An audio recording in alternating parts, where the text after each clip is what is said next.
For spring mass damper systems in ordinary differential equation courses, this typically comes up. There usually aren't a whole lot of problems on them, but it does come up. So there's three cases for a spring mass damper. There's underdamped, there's overdamped, and there's critically damped.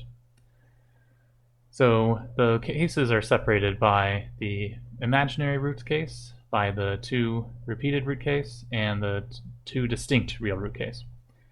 So the underdamped case is when you have the imaginary roots, which means when you do the characteristic polynomial and you solve using the quadratic formula, you get imaginary roots, meaning the inside of that square root, the gamma squared minus 4mk, has to be less than 0. In that case, you get the same exponential times c1 cosine plus c2 sine, and the sine and cosine have the same thing inside. And so what happens is the exponential will have a negative term that should decay if it's a real life example. Then you have some oscillating solution that will decay over time, and they decay, they're bounded by a height square root of c1 squared plus c2 squared times the exponential. You can get that c1 squared plus c2 squared by a trig identity that you use on c1 cosine of an argument plus c2 sine of the same argument. There's a way to combine them together. And this has practical applications, for instance, airplane wings, apparently. So if you wanted an airplane wing that didn't oscillate very much, then it would most likely have to be heavier. But right, I've looked out of airplane wings when I've flown, and they oscillate more than I would like, to be honest. But at the same time, they allow them to oscillate enough that they can take the weight down a little bit, but not too much that it's going to be dangerous to fly in that plane. Alright, so that's the underdamped case.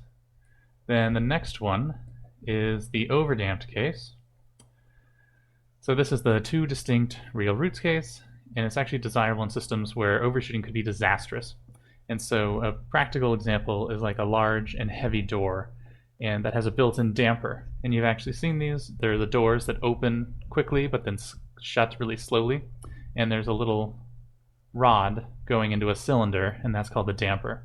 It only has friction in one direction. So when you open the door, it's easy. When it closes, there's some resistance. So in this case, you have overdamped, right? And then this is going to be two distinct reals. So you're going to have the argument inside the square root when you do the quadratic formula for the characteristic polynomial. That's going to be a positive number. So you'll get, plus or minus a number. And then you get c1 e to the first root t plus c2 e to the second root t. And for those, they can't oscillate anymore because there's no sines and cosines. And they all decay towards 0 because all of the R1 and R2 are going to be negative if this is a real system.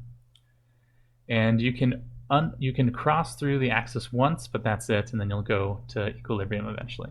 You can also go up a little bit and then go to equilibrium. The last case is the critically damped case. So this one separates underdamped and overdamped. And in practice, you can't achieve it, at least all the time, because it has to be an exact value of gamma to get critically damped, but it's often advantageous to have a critically damped system. So an example is automobile suspensions. So if you drive over a bump, the people in the car, you don't want it to oscillate too much. But you also don't want the suspension to be super stiff. So in between, no oscillations and super stiff is the critical damping case. So you have the minimum amount of stiffness with no oscillations. And this one looks a little bit similar to overdamped. So you can up and down, you can cross through the equilibrium once and you'll go there, but it will decay as fast as possible with this damping coefficient to the equilibrium solution.